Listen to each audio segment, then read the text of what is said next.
Hello friends, KSR academy commerce institute के YouTube channel पर एक बार फिर से आपका हार्दिक स्वागत है। फ्रेंड्स, आज हम बात करने वाले हैं टीडीएस के बारे में। टीडीएस क्या है सर? टीडीएस हमें कब डिडक्ट करना है? टीडीएस कैसे डिडक्ट करना है? किसको डिडक्ट करना चाहिए? उसके पेमेंट कैसे करेंगे? उसका रिटर्न कैसे फाइल करेंगे? यानी कि रिटर्न कौन कौन से रिटर्न्स होते हैं, कब फाइल करना होते हैं, ये सब कुछ आज हम इस वीडियो के में डिटेल में डिस्कस करने वाले हैं। वीडियो बहुत इंपॉर्टेंट है, वीडियो को आप लास्ट तक देखिएगा।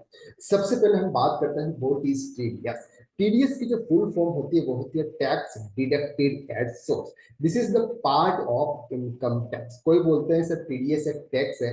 टीडीएस टैक्स नहीं है। टैक्स सिर्फ दो ही है, एक इनकम टैक्स और दूसरा होता है जीएसटी।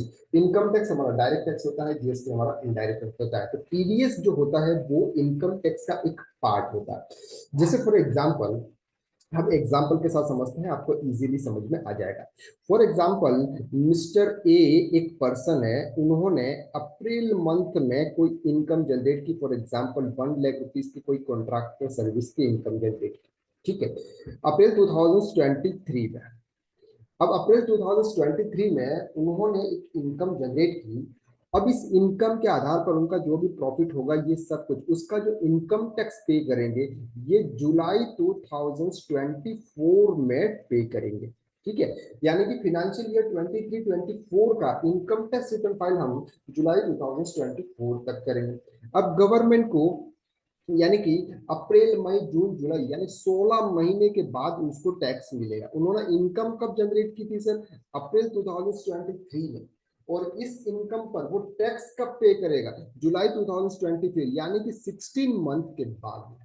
अब गवर्नमेंट को सर ये थोड़ा सा समझ में नहीं आया कि आप इनकम अभी जनरेट कर रहे हो और टैक्स आप 14-16 महीने बाद पे कर रहे हो। तो एक काम करते हैं, काम ये करते हैं कि आप जिससे भी इनकम जनरेट कर रहे हो, जिससे भी आप पैसा रिसीव कर रहे हो, उनको हम बोल देते हैं कि आपका एडवांस में टैक्स डिडक्ट करना है। यानी कि आप जो भी इनकम जनरेट कर रहे हो उसमें से कुछ परसेंटेज हम आपके वहीं पर डिडक्ट कर लेंगे। तो आपको जब भी आप इनकम टैक्स रिटर्न फाइल करो, उसके सामने उसको एडजस्ट कर। That's called TDS. टीडीएस मतलब टैक्स डिडक्टेड एट सोर्स। आपकी किसी भी सोर्सेस पर सामने वाला टीडीएस एक टैक्स डिडक्ट कर लेता है। फॉर एग्जांपल, आपको 10,000 रुपीज मिलने थे। अब 10,000 में उसने 10% काट लिया, यानी कि 1,000 रुपीज डिडक्ट कर लिए और आपको 9,000 रुपीज पे कर दिया। अब ये जो 1,000 रुपीज है, ये गवर्नमेंट को पे कर देगा आपके बिहाफ पे। और हम डिटेल में भी समझ रहे हैं, लेकिन ऊपर ऊपर से अगर आप थोड़ा सा टीडीएस के बारे में डिस्कस करें तो TDS is tax deducted at source. आपकी जो भी इनकम होती है उस इनकम पर टैक्स डिडक्ट कर दिया जाता है। सर किसी भी इनकम पर टैक्स डिडक्ट किया जाता है? Every income? नहीं सर, ऐसा नहीं है, वो हम आगे डिटेल में समझते हैं। Tax deducted at source is procedure implemented by the Indian government to collect tax at the sources of income. Certain percentage of tax is deducted by the payer at the time of making payment to the receiver. मतलब जो payment कर रहा है वो TDS से deduct करेगा। This amount is then remitted to the government और वो अमाउंट गवर्नमेंट को जमा कर दिया जाएगा। ठीक है, अब यहां पर हम बात करते हैं सिंपल कि किसको डिडक्ट करना है। अब ये जो टीडीएस है, किसको डिडक्ट करना है? हमको ये तो समझ लिया कि किसको टीडीएस क्या है। अब बात करते हैं कि सिर्फ किसी को भी टीडीएस डिडक्ट करना होगा? नहीं सर, यहाँ पर हम समझते हैं कि जो पर्सन बिजनेस करता है, जैसे बात करते हैं हम इंडिविजुअल और एचयूएफ की। बाकी बिजनेस कौन करता है सर? बाकी पार्टनरशिप बिजनेस करती है सर, कंपनी बिजनेस करती है, उनके लिए तो कंपल्सरी एप्लीकेबल है कि सर आप कोई भी है, आपको तो किसी भी सामने वाली पार्टी जो उसके सेक्शन के अंदर एप्लीकेबल हो रही है, तो आपको उनका टीडीएस डिडक्ट करना है। लेकिन इंडिविजुअल अगर किसी को भी पेमेंट करेगा तो क्या उसका टीडीएस डिडक्ट किया जाएगा? Answer is no. तो उनके लिए कुछ कंडीशंस दे रखी है, पहले तो आपको इसको कंडीशंस को समझना पड़ेगा कि सर कौन टीडीएस डिडक्ट करता है। Individual and Hindu undivided family, यानी कि HUF, whose total sales gross receipt or turnover from the business or profession carried on by him exceed 1 crore in the course of business or 50 lakh in the course of profession during the immediately preceding financial year, liable to deduct expense also under this section. अब ध्यान से समझिए sir. For example, mister B एक person है। Mister B एक person है, उसका कोई बिजनेस है। क्या है सर? उसका कोई बिजनेस है और बिजनेस है और उसका टर्नओवर 1 करोड़ रुपीज से ज्यादा है।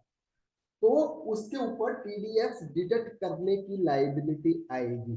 लेकिन अगर आपका टर्नओवर सर 1 करोड़ से नीचे है और प्रोफेशन के केसेस में 50 लाख रुपीज से बिलो है, तो आपको किसी का भी टीडीएस डिडक्ट नहीं करना है। इंडिविजुअल एचयूएफ के केसेस पे बात कर रहे हैं, बाकी पार्टनरशिप कंपनी ये सब में तो कंपल्सरी आपको डिडक्ट करना है। यहाँ पर कोई भी टर्नओवर आपका नहीं देखा जाएगा।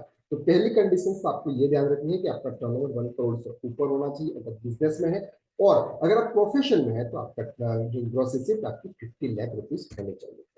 अब बात करता है कि सर जो टीडीएस डिडक्ट करता है, फॉर एग्जांपल मिस्टर ए ने मिस्टर बी को पेमेंट किया, ठीक है। अब टीडीएस कौन डिडक्ट करेगा? जो पेमेंट करेगा वो टीडीएस डिडक्ट करेगा। तो जो डिडक्ट करता है उसको डिडक्टर बोलते हैं। The person making payment is required to deduct at source TDS at the prescribed rate, the payer is known as a deductor. मतलब जो टीडीएस डिडक्ट करता है वो डिडक्टर कहा जाता है, और जिसका टीडीएस डिडक्ट होता है वो डिडक्टी माना जाता है, ठीक है। तो इस केस में मिस्टर ए जो टीडीएस डिडक्ट कर रहा है वो डिडक्टर है, और मिस्टर बी जिसका टैक्स डिडक्ट होता है वो डिडक्टिव। क्लियर हो गया आपके यहाँ पे? चलिए आगे बढ़ते हैं। व्हेन टीडीएस डिडक्ट, सर कभी भी हमको टीडीएस डिडक्ट करना, टीडीएस कब डिडक्ट करना होगा? तो TDS should be deducted at the time of credit of such income the account pay, or at the time of payment there will be cash or issue check the draft further by whichever is earlier। सब ध्यान से समझना। Sir हमने किसी से कोई invoice receive किया, वो इनवॉइस अगर हमने अपने बुक्स में रिसीव कर लिया, यानी कि उनको पेमेंट करने का हमने क्रेडिट दिखा दिया वो, या फिर हमने उसको पेमेंट किया विच एवर इज अर्लियर, उस मंथ की जो भी डेट होगी वो आपकी उस मंथ के हिसाब से आपको टीडीएस डिडक्ट करना है। आपने पेमेंट किया या फिर आपने अपने बुक्स से क्रेडिट किया which ever is earlier. Okay, चलिए सर अब कुछ एग्जांपल्स यहाँ पर है कि हमको कब टीडीएस डिडक्ट करना होता है। तो कुछ सेक्शन, ये सेक्शन जो एप्लीकेबल होते हैं ये सामने वाले पर्सन के एप्लीकेबल होते हैं।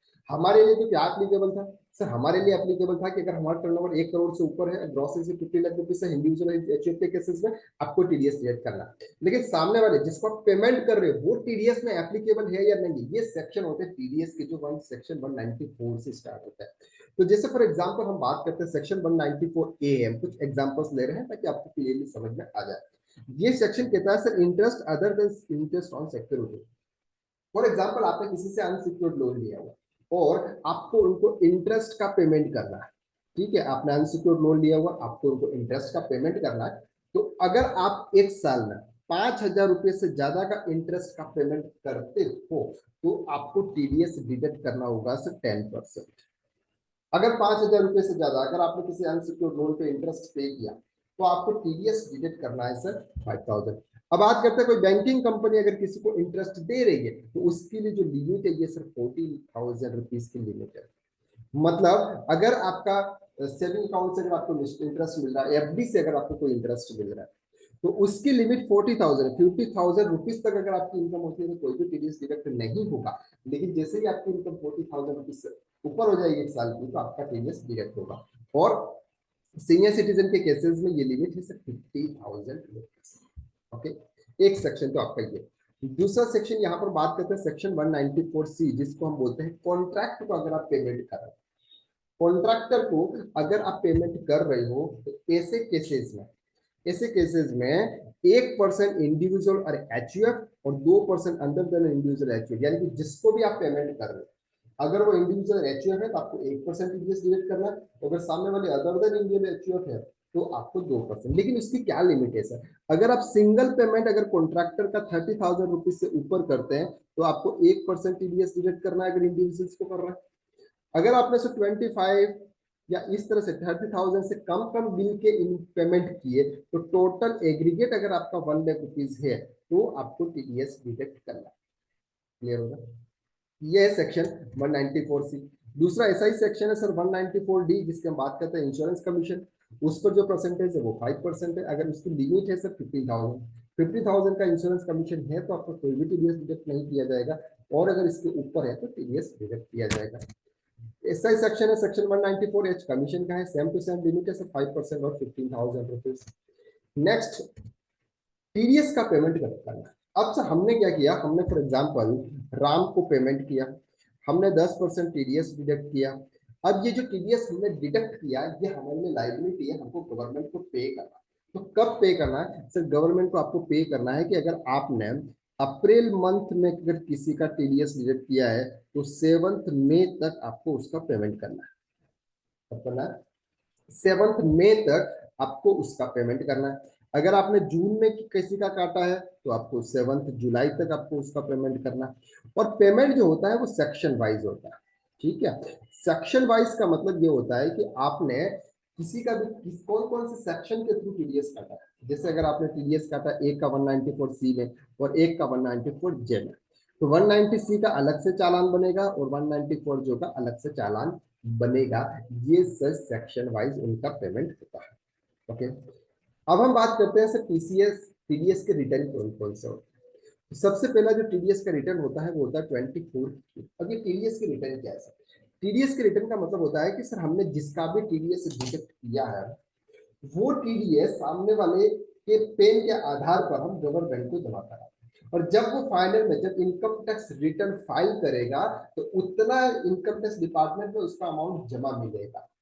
अगर उसका टैक्स पेबल है तो एडजस्ट हो जाएगा, अगर उसका टैक्स पेबल नहीं है तो उसको रिफंड मिल जाएगा। क्लियर? तो ये कुछ हमको रिटर्न फाइल करना, हमको डिटेल्स प्रोवाइड करनी होती है गवर्नमेंट को कि हमने इन पर्सन का इतना टीडीएस काटा था, उनकी ये इनकम थी, इस पर हमने इतना टीडीएस काटा।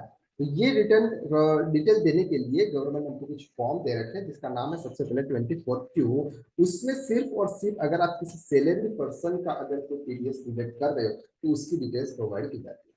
26Q है, अदर देन सैलरी से अगर आप किसी भी सेक्शन के थ्रू टीडीएस डिडक्ट कर रहे हो तो आपको 26Q फाइल किया जाता है।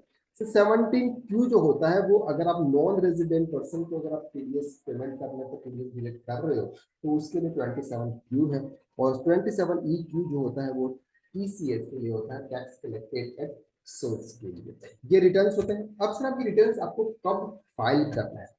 तो ये फाइल करना है सर फर्स्ट क्वार्टर सर हमारा, फॉर एग्जांपल ये डेट अलग है सर।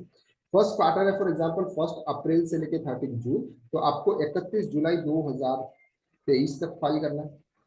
और अगर आपका 1 जुलाई 2018 से 2023 से है तो आपको 31 सितंबर 2023 को पेमेंट करना है। यानी कि सर क्वार्टर एंड के नेक्स्ट मंथ तक आपको उसका पेमेंट करना है। जब भी आपका क्वार्टर एंड हो जाता है उसके नेक्स्ट मंथ की जो ड्यू डेट होती है वहां तक आपको फाइल करना है। लास्ट में आपको और 2 मंथ दिए जाते हैं, अप्रैल और मई। अब बात करते हैं सर टीडीएस डिडक्ट करने की एंट्री क्या होती है, ध्यान से समझो। फॉर एग्जाम्पल हमने किसी को पेमेंट किया, जैसे हमने पेमेंट किया पेड टू राम, ठीक है, paid to Ram of ₹40,000 for contract service. हमने कॉन्ट्रैक्ट सर्विस के लिए राम को ₹40,000 का पेमेंट किया। अब सर हमारा टर्नओवर 1 करोड़ से ऊपर है, हमको टीडीएस डिडक्ट करने की लायबिलिटी है। सामने वाले पर्सन के लिए भी टीडीएस डिडक्ट करने की लायबिलिटी है क्योंकि उसका जो सेल्स है पेमेंट है वो ₹30,000, सिंगल पेमेंट ₹30,000 से ज्यादा है कॉन्ट्रैक्ट के सर्विस। ओके, ये सेक्शन अलग अलग है। अब सर हम बात करें, हम पेमेंट करेंगे पहले तो उनकी एंट्री करेंगे। क्या एंट्री करेंगे sir? Contract service account debit to Ram account, यानी कि राम को हमको पेमेंट करना है ₹40,000, 40,000। अगर इसमें जीएसटी भी इंक्लूड है इट्स ओके। इसके बाद क्या करना है सर? हम उसको पेमेंट करेंगे। तो पेमेंट जब भी हम करेंगे तो डायरेक्ट एंट्री भी कर सकते हैं sir. Ram account debit 40,000 to TDS on contract 194C। आपको इस तरह से एक लेजर क्रिएट करना है जिसमें आपको ₹400 डिटेक्ट करने हैं और टू बैंक। आप उसको पेमेंट कितना करोगे सर? 39,600 रुपीज, क्योंकि ₹400 आपने डिडक्ट कर दिया। अब सर उसका जो हेड होगा ये होगा सर ड्यूटीज एंड टैक्सेस या फिर लाइबिलिटीज आप। अब क्या करना है सर? ये टीडीएस का आपको पेमेंट करना होगा। टीडीएस का ये जो डिडक्ट किया उसका पेमेंट करना है। तो ये कब करना है सर? 7 नेक्स्ट मंथ जो भी 7 होगी उसके पहले चालान वाइज पेमेंट करना है। तो TDS on contract 194C account debit 400 to bank. बस ये सिंपल से एंट्री इस तरह से पास होती है सर टीडीएस के।